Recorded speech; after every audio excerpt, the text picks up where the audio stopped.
Shalom Bapak Ibu dan saudara-saudara yang dikasihi Tuhan Yesus Kristus.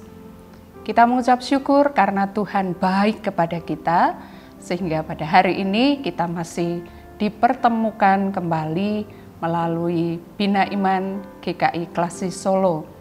Kita akan bersama merenungkan sabda Tuhan. Mari kita berdoa. Bapa di surga, kami mengucap syukur Tuhan begitu baik kepada kami.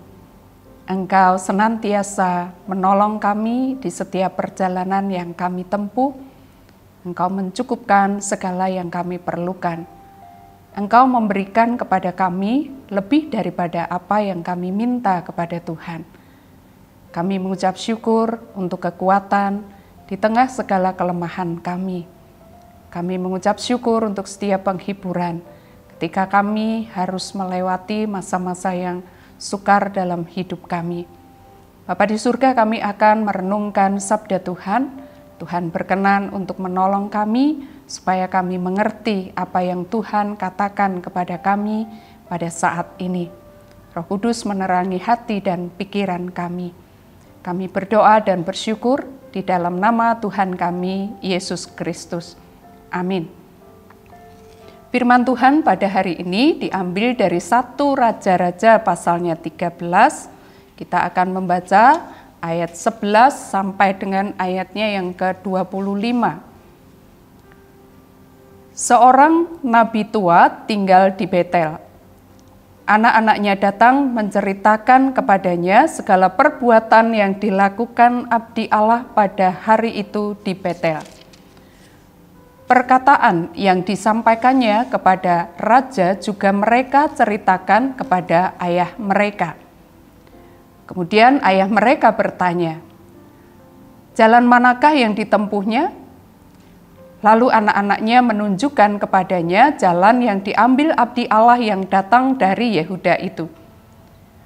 Kemudian ayah mereka bertanya, "Dari jalan manakah ia pergi?" Ia berkata kepada anak-anaknya, "Pasanglah pelana pada keledai bagiku." Setelah mereka memelana keledai baginya, ia menunggangnya. Ia pergi menyusul abdi Allah itu dan mendapatinya sedang duduk di bawah sebuah pohon tarbantin. Ia bertanya kepadanya, "Engkaukah nabi Allah yang datang dari Yehuda?" Jawabnya, "Ya, akulah dia." Katanya kepadanya, "Marilah pergi bersamaku ke rumah untuk makan roti." Tetapi ia menjawab, "Aku tidak dapat pergi bersamamu dan singgah. Aku juga tidak akan makan roti atau minum air bersamamu di tempat ini. Sebab telah diperintahkan kepadaku oleh firman Tuhan, jangan makan roti atau minum air di sana. Jangan kembali melalui jalan yang telah kau tempuh itu." Lalu kata nabi tua itu kepadanya, "Aku juga seorang nabi seperti engkau. Atas perintah Tuhan, seorang malaikat berkata kepadaku, 'Bawalah dia kembali bersamamu ke rumahmu, supaya ia makan roti dan minum air.' Demikian ia berbohong kepadanya. Kemudian orang itu kembali bersama dia, lalu makan roti dan minum air di rumahnya. Sementara mereka duduk di depan meja, datanglah firman Tuhan kepada nabi yang membawa dia pulang. Ia berseru kepada abdi Allah yang datang dari Yehuda, "Beginilah firman Tuhan, karena engkau telah memberontak terhadap titah Tuhan dan tidak memelihara segala perintah yang diberikan kepadamu oleh Tuhan Allahmu, tetapi kembali dan makan roti serta minum air di tempat ini, padahal ia telah berfirman kepadamu, jangan makan roti atau minum air, maka mayatmu tidak akan masuk ke dalam kubur nenek moyangmu." Setelah orang itu makan roti dan minum air, dipasanglah pelana pada keledai baginya. Orang itu pergi, dan di tengah jalan seekor singa yang menyerang dan membunuh dia. Mayatnya tercampak di jalan, sedangkan keledai itu berdiri di sampingnya dan singa itu pun berdiri di samping mayat itu. Orang-orang yang lewat melihat mayat yang tercampak di jalan dan singa yang berdiri di sampingnya.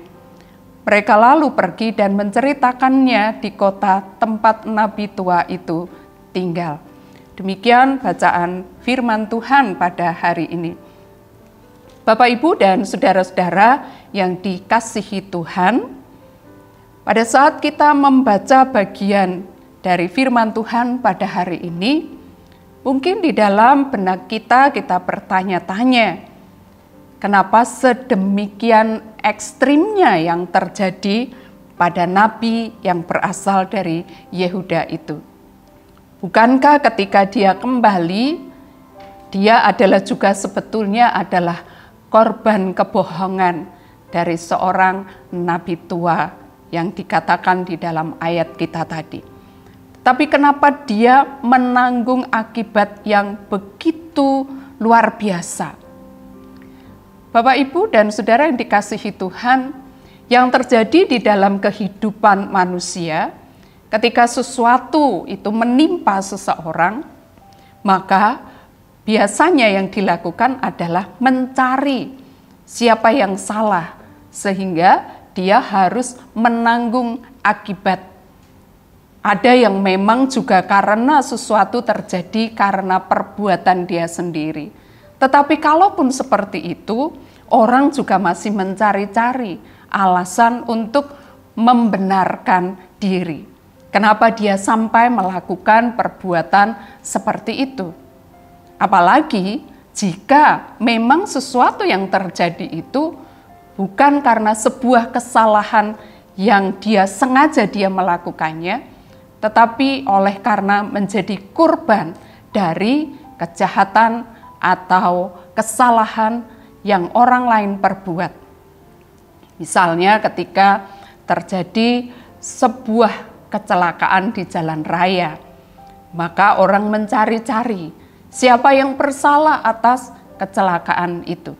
Kalaupun misalnya terjadi kecelakaan itu antara sepeda motor dan mobil, jelas-jelas yang bersalah adalah si pengendara motor, tetapi biasanya maka pengendara motor itu tetap mencari pembelaan diri.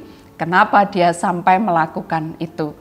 Mungkin karena ngantuk, semalam bekerja, harus lembur, dan lain sebagainya. Nah, kenapa dia lembur? Ya karena permintaan dari atasannya dan lain sebagainya. Atau mungkin dia harus melakukan itu karena dia harus menggantikan jadwal temannya dan seterusnya dan seterusnya. Nah, Bapak, Ibu, dan saudara yang dikasihi Tuhan, kalau berdasar dari hal-hal yang terjadi seperti itu, maka kita bisa mengatakan bahwa nabi dari Yehuda ini ya tidak seharusnya mengalami peristiwa yang begitu mengerikan, mengalami resiko yang sedemikian besar.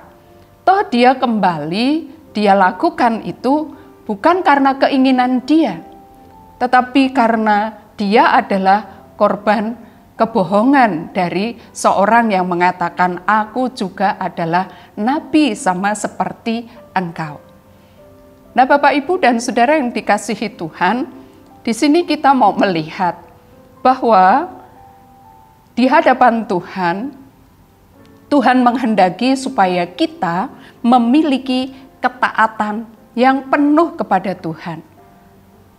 Ketika Tuhan mengatakan kepada nabi dari Yehuda itu, supaya dia tidak sampai untuk makan roti, untuk tidak minum air, bahkan juga untuk tidak singgah dan tidak melalui jalan yang sudah dilewati.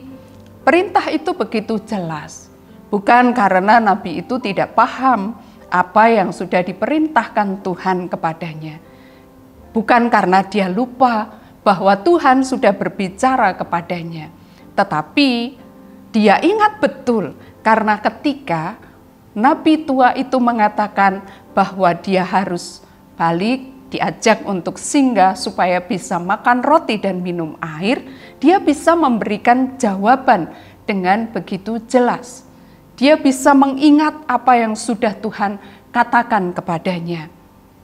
Tetapi ketika nabi itu mengatakan bahwa aku juga nabi sama seperti engkau, dan Tuhan mengatakan kepadaku supaya kamu kembali, aku membawa kamu untuk bisa makan roti dan minum air. Dia dengan mudahnya lalu kemudian berbalik untuk mengikuti nabi tua itu. Dan di sana kemudian dia makan dan dia minum. Nah, Bapak, Ibu, dan Saudara yang dikasihi Tuhan, ketaatan yang diminta oleh Tuhan adalah ketaatan yang mutlak. Ketika Tuhan memberikan perintah, ketika Tuhan menyampaikan sabdanya, maka orang yang menerima perintah itu, Tuhan mau supaya kita punya ketaatan yang penuh. Bukan setengah hati, atau bahkan juga ya di satu saat bisa taat dan di saat yang berbeda bisa tidak. Di dalam kehidupan kita, Bapak, Ibu, dan Saudara, Tuhan juga menghendaki supaya kita memiliki ketaatan kepada Tuhan. Apapun yang sudah Tuhan katakan kepada kita, terkadang ketika kita tidak melakukannya dengan setia, bukan karena kita tidak paham apa arti dari perintah itu, bukan karena kita tidak mengerti apa arti dari firman itu, tetapi kerap kali meski kita mengerti, meski kita ingat, tetapi kita tidak memiliki ketaatan yang penuh terhadap perintah Tuhan, terhadap kebenaran-kebenaran yang Tuhan ajarkan kepada kita. Jadi Bapak, Ibu, dan Saudara, poin yang pertama yang kita ingat adalah Tuhan meminta kepada kita untuk kita taat kepada setiap kebenaran firman Tuhan, setiap perintah Tuhan, untuk kita memegang teguh itu di dalam kehidupan kita, untuk kita dengan setia melakukannya di dalam kehidupan kita. Yang kedua, Bapak, Ibu, untuk kita menjadi waspada, untuk kita berhati-hati. Di sekeliling kita juga ada begitu banyak orang yang terkadang menganggap bahwa ya firman Tuhan itu bisa dinego. Firman Tuhan itu bisa untuk diajak kompromi. Tetapi ketika kita sungguh-sungguh mewaspadai apa yang sudah Tuhan ajarkan kepada kita, mendalami itu dengan sungguh-sungguh, maka jebakan-jebakan yang ada di depan kita, kita bisa untuk menghindarinya, kita bisa untuk menolaknya, kita bisa untuk tidak mengikuti, walaupun terkadang rasanya ini nyaman untuk kita, walaupun terkadang rasanya ini juga menarik, ini rasanya lebih enak untuk kita lakukan. Tetapi ketika kita ingat betul kebenaran yang Tuhan nyatakan kepada kita, Tuhan menghendaki kita untuk hidup dalam ketaatan, maka jebakan-jebakan itu bisa kita hindarkan. Mungkin kita juga merasa aneh, kalau benar dia adalah seorang nabi juga, kenapa nabi itu melakukan hal yang sedemikian kepada nabi yang dari Yehuda ini? Nah, Bapak, Ibu, dan Saudara, sekali lagi, maka kita perlu untuk berhati-hati. Kita perlu untuk semakin dalam kita belajar firman Tuhan, semakin tekun kita untuk membaca firman Tuhan, sehingga kita semakin mengerti apa yang sesungguhnya Tuhan inginkan dari hidup kita. Kita senantiasa mengingat setiap kebenaran itu, sehingga kita tidak mudah untuk berbalik, tidak mudah untuk kita berpikir bahwa ya mungkin saja itu yang benar. Tetapi kita yakin bahwa kita harus punya kesetiaan di dalam kita memelihara kebenaran firman Tuhan. Di dalam Mazmur, pemazmur mengatakan, firman-Mu itu pelita bagi kakiku dan terang bagi jalan-jalanku. Maka kita senantiasa harus tetap tinggal di dalam kebenaran firman Tuhan itu, yang menerangi perjalanan hidup kita. Karena dalam hidup ini ada banyak pilihan, ada banyak tawaran, ada banyak godaan, ada banyak tantangan.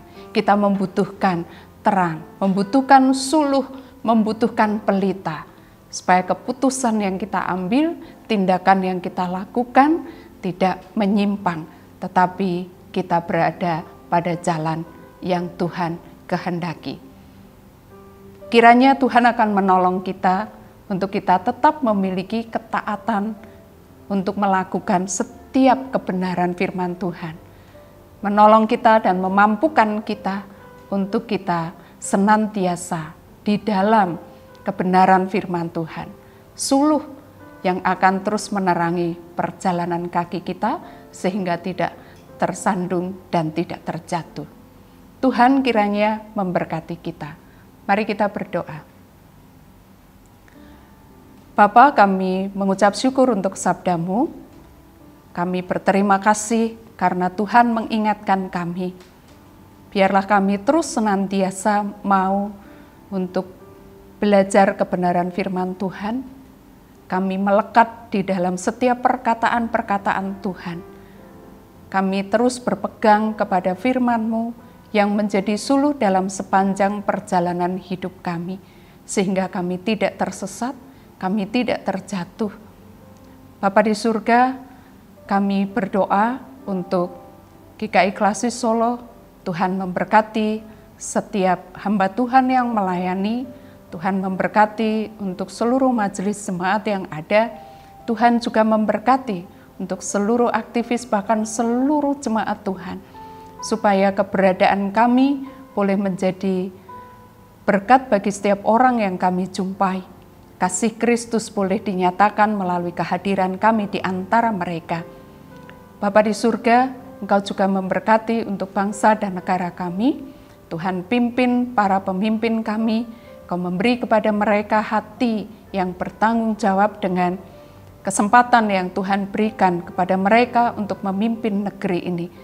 Biarlah segala sesuatu yang mereka lakukan, mereka melakukannya dengan takut akan Tuhan. Kau memberkati untuk setiap seru doa yang dinaikkan oleh umat-Mu di hadapan-Mu dengan pergumulan mereka yang sakit, mereka yang bergumul dengan relasi di tengah keluarga, di tengah pekerjaan, di tengah lingkungan pendidikan, atau bahkan juga di tengah-tengah pelayanan dan di tengah masyarakat. Biarlah Allah segala pergumulan yang telah dinaikkan di hadapan Tuhan, Tuhan akan menyatakan yang terbaik bagi setiap umat-Mu. Terima kasih ya Allah, kami serahkan hidup kami sepenuhnya di dalam tangan-Mu dan untuk kemuliaan-Mu. Demi Yesus Kristus kami berdoa. Amin.